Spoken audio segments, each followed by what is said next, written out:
Hi friends, എല്ലാവർക്കും എൻ്റെ YouTube ചാനലിലേക്ക് സ്വാഗതം. അപ്പോൾ ഞാൻ ഇന്ന് ഉണ്ടാക്കാൻ ശ്രമിക്കുന്നത് ഗുലാബ് ജാമുനാണ്.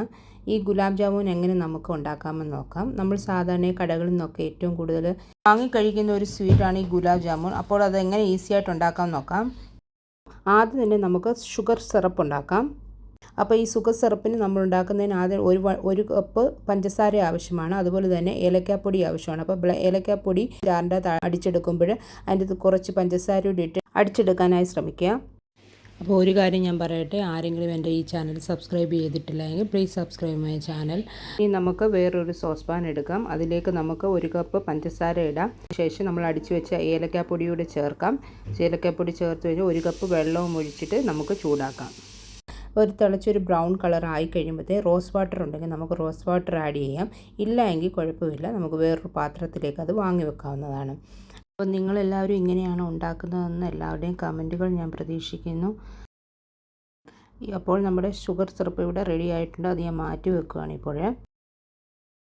അതിനുശേഷം വേറൊരു ബൗളിലേക്ക് നമുക്ക് മിൽക്ക് പൗഡർ, ഒരു കപ്പ് മിൽക്ക് പൗഡർ യൂസ് ചെയ്യാം. പിന്നെ അര കപ്പ് മൈദപ്പൊടി ആഡ് ചെയ്യാം. അതിനുശേഷം നമുക്ക് അതിൽ അര ടീസ്പൂൺ ബേക്കിംഗ് പൗഡർ, കുറച്ച് വെള്ളം ആഡ് ചെയ്ത് നമുക്കത് മിക്സ് ചെയ്യാവുന്നതാണ്. അപ്പോൾ മിക്സ് ചെയ്യുമ്പോൾ കട്ടയൊന്നും ഉണ്ടാകാതെ വേണം നോക്കാൻ ശ്രമിക്കുക. ഇപ്പോൾ നിങ്ങൾ വീഡിയോയിൽ കാണുന്നത് 3 ഇൻഗ്രീഡിയൻസ് നന്നായിട്ട് ഞാൻ മിക്സ് ചെയ്യുന്നതാണ്.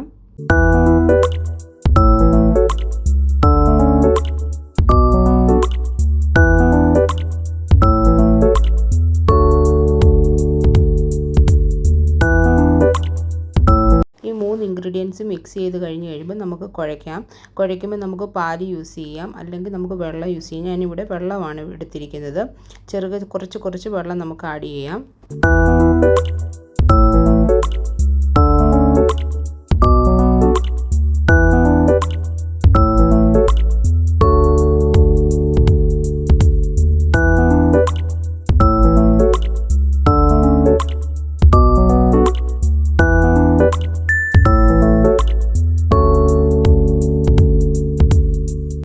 നമ്മൾ പാല് ചേർത്ത് കുഴച്ച് കഴിയുമ്പോൾ ഈ രൂപത്തിലാകുമ്പോൾ നമുക്ക് ചെറിയ ഉരുളകളാക്കി നമുക്ക് മാറ്റാവുന്നതാണ്.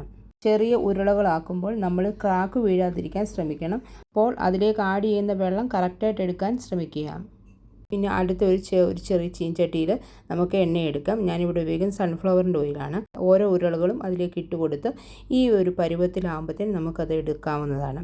എന്നിട്ട് നമ്മൾ റെഡിയാക്കി വെച്ച ആ ഷുഗർ സിറപ്പിലേക്ക് നമുക്ക് ഓരോന്നായിട്ട് ഇട്ട് കൊടുക്കാവുന്നതാണ്.